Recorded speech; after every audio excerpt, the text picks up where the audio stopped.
형제는 같은 집에서 자랐지만 어른이 되어가면서 서로의 삶을 자세히 묻지 않게 되었습니다.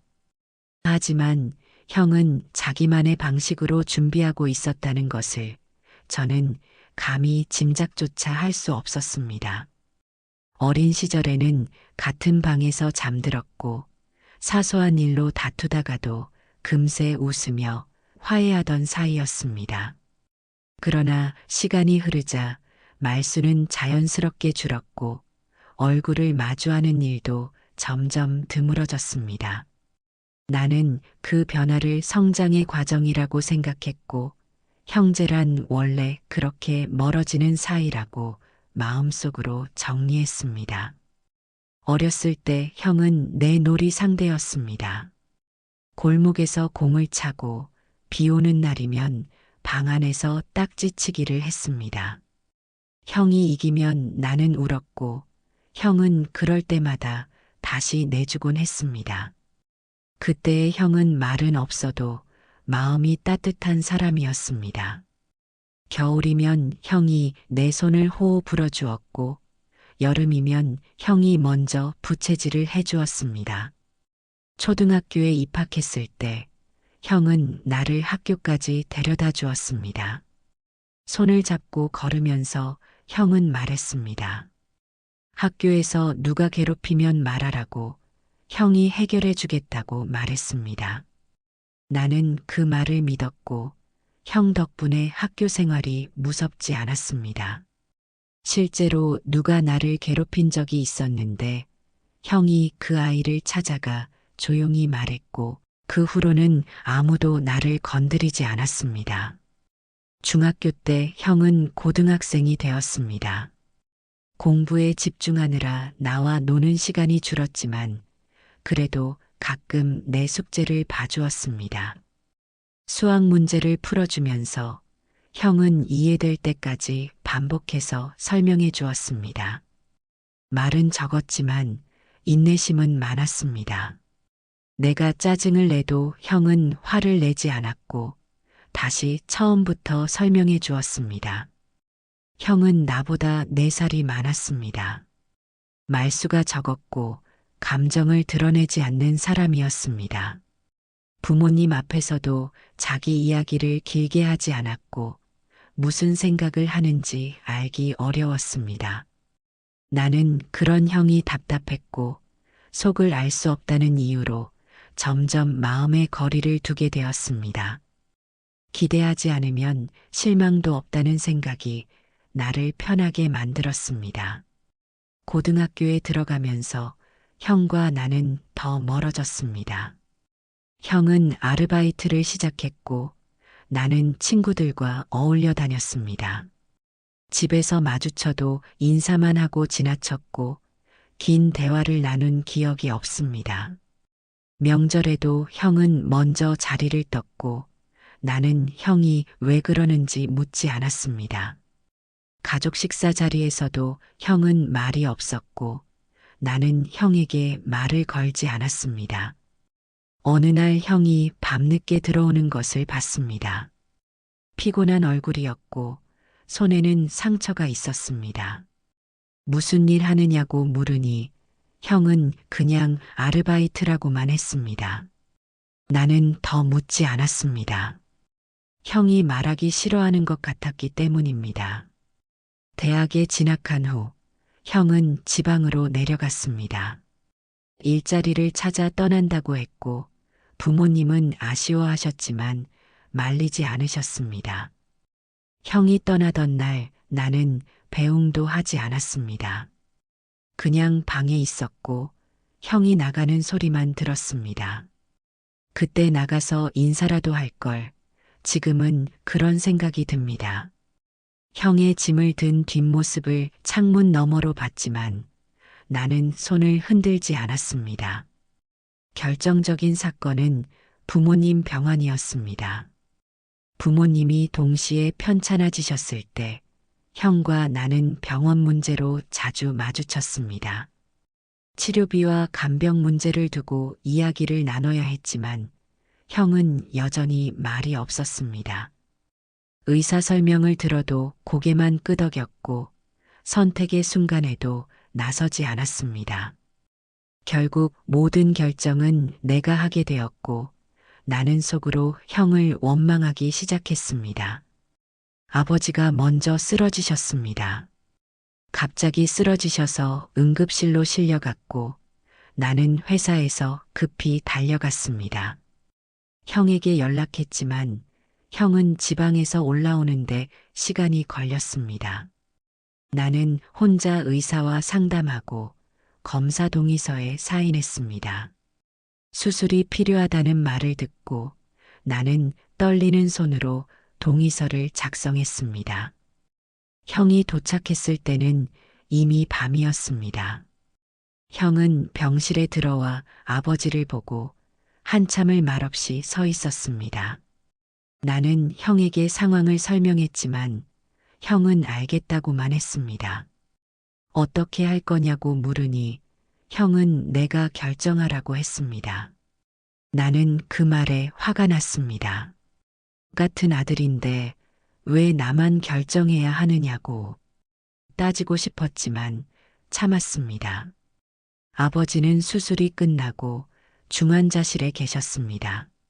면회 시간에 들어가면 아버지는 의식이 없었습니다. 나는 아버지 손을 잡고 울었고 형은 창밖을 바라봤습니다. 형도 울고 있는 것 같았지만 확인하지는 않았습니다. 어머니도 얼마 후 몸이 안 좋아지셨습니다. 아버지 간병으로 무리하신 탓이었습니다. 병원을 오가며 쓰러지셨고 결국 입원하셨습니다. 두 분이 동시에 병원에 계시니 병원비가 눈덩이처럼 불어났습니다. 나는 형에게도 도움을 요청했지만 형은 지금 형편이 어렵다고만 했습니다. 그 시기 나는 회사를 다니며 부모님 병원비까지 감당해야 했습니다.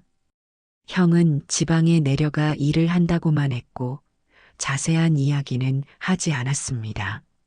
나는 형이 책임을 피한다고 생각했고 그 생각은 마음속에서 점점 굳어졌습니다. 그때부터 형은 내 삶에서 멀어지기 시작했습니다. 병원비를 내는 날이면 나는 형에게 문자를 보냈습니다. 얼마가 필요하다고 도와달라고 보냈지만 형은 미안하다는 답만 보냈습니다. 나는 형을 이해할 수 없었습니다. 같은 부모님인데 왜 나만 감당해야 하는지 억울했습니다. 어머니가 나를 부르셨습니다.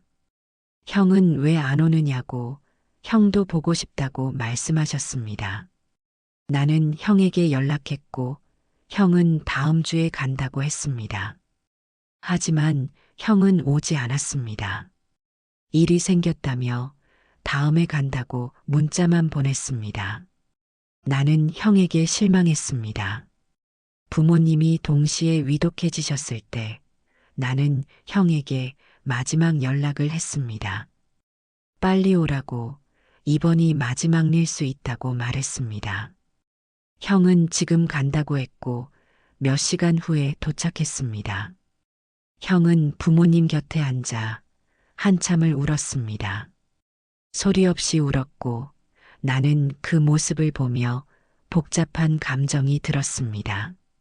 형도 아프구나, 형도 힘들구나 생각했지만 여전히 형을 이해할 수는 없었습니다.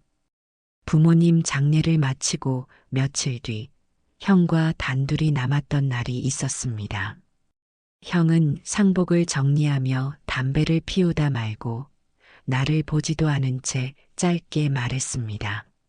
나중에 무슨 일 있으면 걱정 말고 그냥 하라고 했습니다. 설명도 없었고 이유도 없었습니다. 나는 그 말을 대수롭지 않게 넘겼고 형 특유의 말버릇 정도로만 생각했습니다. 한참을 말없이 서 있다가 형이 먼저 말을 꺼냈습니다. 나중에 힘들면 그냥 하고 싶은 대로 해. 나는 무슨 뜻이냐고 물었지만 형은 대답하지 않았습니다. 나는 그 말을 이해하지 못했고 그냥 형이 위로하려고 한 말이라고 생각했습니다. 형이 무슨 도움을 줄 수 있겠느냐는 생각도 들었습니다. 장례를 치르는 동안 형은 묵묵히 일했습니다. 조문객을 맞이하고 음식을 나르고 정리를 했습니다. 말은 없었지만 몸은 계속 움직였습니다. 나는 형이 미안해서 그러는 거라고 생각했습니다. 부모님 유품을 정리하는 날, 형은 아버지의 시계를 꺼내 들었습니다.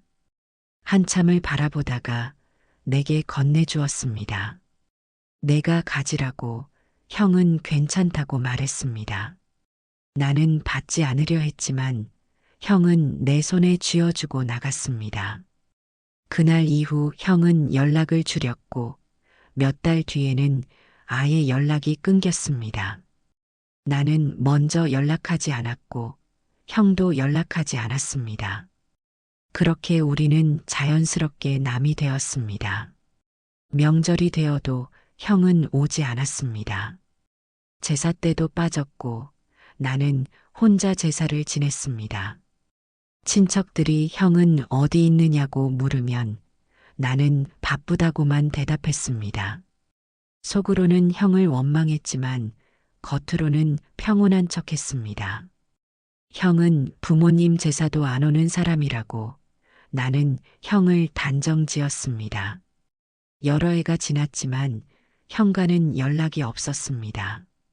가끔 형 생각이 났지만 먼저 연락할 생각은 들지 않았습니다. 몇 년 뒤 나는 작은 사업을 시작했습니다. 처음에는 잘 되는 듯 했지만 거래처 하나가 갑자기 부도가 나면서 상황이 급변했습니다.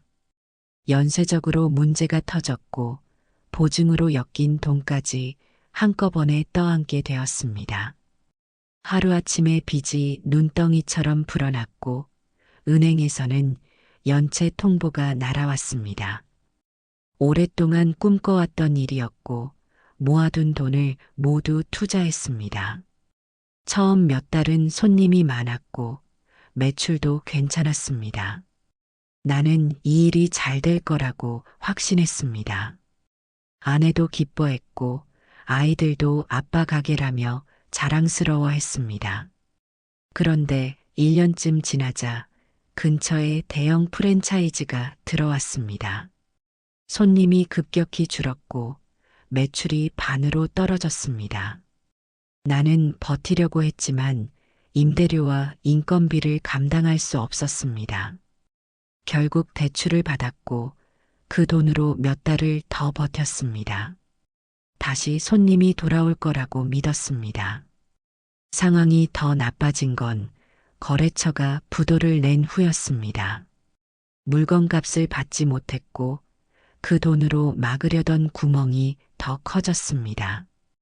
은행 대출 상환일이 다가왔지만 돈이 없었습니다. 연체가 시작되었고 이자가 눈덩이처럼 불어났습니다. 하루하루가 지옥 같았습니다. 밤마다 잠을 이루지 못했고 가족에게도 말하지 못한 채 혼자 버텼습니다.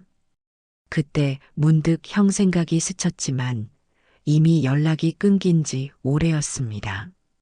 도움을 기대할 수도 없었고 기대하고 싶지도 않았습니다. 나는 내 선택의 결과를 혼자 감당해야 한다고 스스로를 몰아붙였습니다. 채권자들이 찾아오기 시작했습니다. 전화가 하루에도 수십 통씩 왔고 문 앞에 독촉장이 쌓였습니다. 나는 집 밖으로 나가기가 두려웠고 사람들을 만나는 것도 피하게 되었습니다. 아이들 학교 행사에도 가지 못했고 친구들 연락도 받지 않았습니다. 아내에게도 숨길 수 없었습니다. 결국 모든 걸 털어놓았고 아내는 울었습니다. 어떻게 할 거냐고 물었지만 나는 대답할 수 없었습니다. 방법이 없었기 때문입니다. 아내는 친정에 도움을 청하자고 했지만 나는 고개를 저었습니다. 더 이상 폐를 끼치고 싶지는 않았습니다. 변호사를 찾아갔습니다. 파산 절차를 알아보았고 서류를 준비하기 시작했습니다. 모든 것을 정리하고 다시 시작해야 한다고 생각했습니다.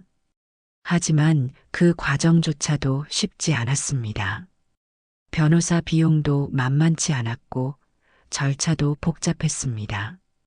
어느 날 은행에서 전화가 왔습니다. 이미 일부 채무가 정리되었다는 말이었습니다. 처음에는 사기 전화인 줄 알았습니다.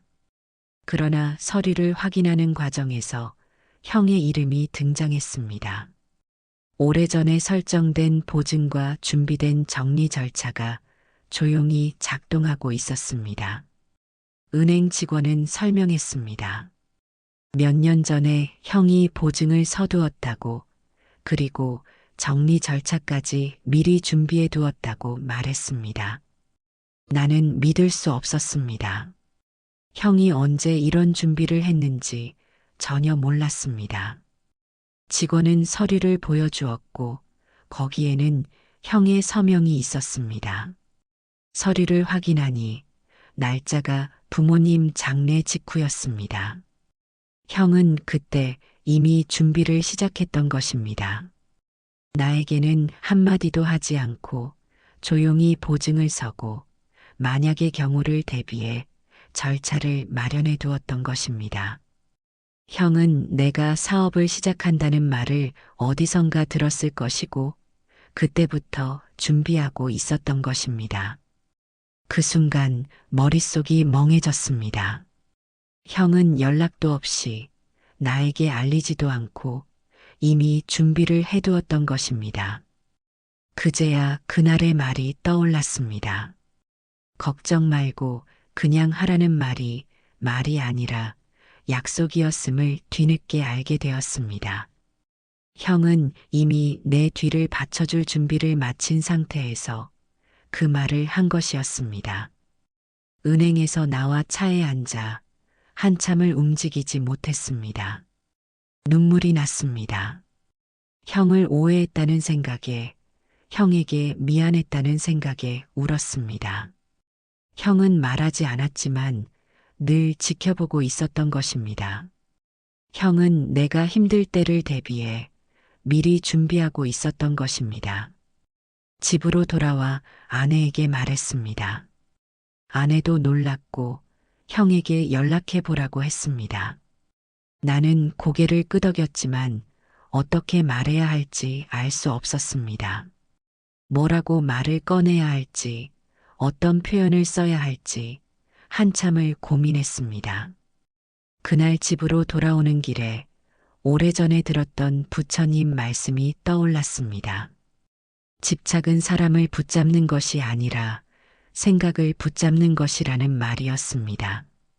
나는 형에게 집착한 것이 아니라 형은 이래야 한다는 생각에 집착하고 있었습니다. 그 생각이 나를 분노하게 만들었고 결국 인연을 끊게 했다는 사실을 그제야 알았습니다. 형은 내 기준의 형이 아니었을 뿐 자기 방식으로 책임을 다하고 있었습니다. 말이 아니라 선택으로, 눈에 띄지 않는 방식으로 말입니다. 나는 형이 부모님 병원비를 내지 않았다고 원망했습니다.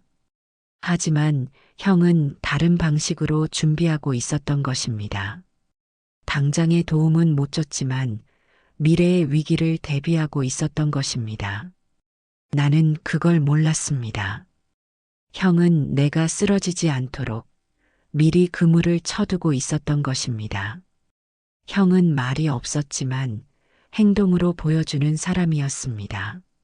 어렸을 때부터 그랬습니다. 말로 약속하지 않았지만 약속을 지키는 사람이었습니다. 나는 그걸 잊고 있었습니다. 며칠 동안 나는 형에게 뭐라고 말해야 할지 고민했습니다. 고맙다고 해야 할지, 미안하다고 해야 할지, 아니면 둘 다 해야 할지 알 수 없었습니다. 형은 그런 말을 원하지 않을 것 같았지만 형에게 내 마음을 전하고 싶었습니다. 나는 형에게 연락을 시도했지만 쉽지 않았습니다. 겨우 연락이 닿았고 전화로 형의 목소리를 들었을 때 나는 울컥했습니다. 몇 년 만에 듣는 목소리였고 여전히 낮고 조용했습니다. 형은 내가 말을 꺼내기 전에 먼저 말했습니다. 이젠 좀 괜찮아졌냐? 형 덕분에 괜찮아졌다고 정말 고맙다고 말했습니다. 형은 잠시 침묵하더니 괜찮아졌으면 됐다고 했습니다. 더 이상 말하지 말라고 그냥 잘 살라고 말했습니다. 형의 목소리가 떨리는 것 같았지만 확신할 수는 없었습니다. 나는 형에게 물었습니다. 왜 미리 말하지 않았느냐고, 왜 혼자 준비했느냐고 물었습니다. 형은 대답했습니다. 말하면 부담스러워할 것 같아서 그냥 조용히 하고 싶었다고 말했습니다. 형은 내가 자유롭게 선택하기를 원했다고, 뒤에서 받쳐주기만 하고 싶었다고 말했습니다. 형은 여전히 말이 없었고 여전히 설명하지 않았습니다. 그러나 그 침묵은 예전과 달랐습니다. 나는 그 안에 담긴 무게를 느낄 수 있었습니다. 형은 나타나지 않았지만 끝까지 형으로 남아 있었습니다. 전화를 끊기 전 나는 형에게 만나자고 했습니다.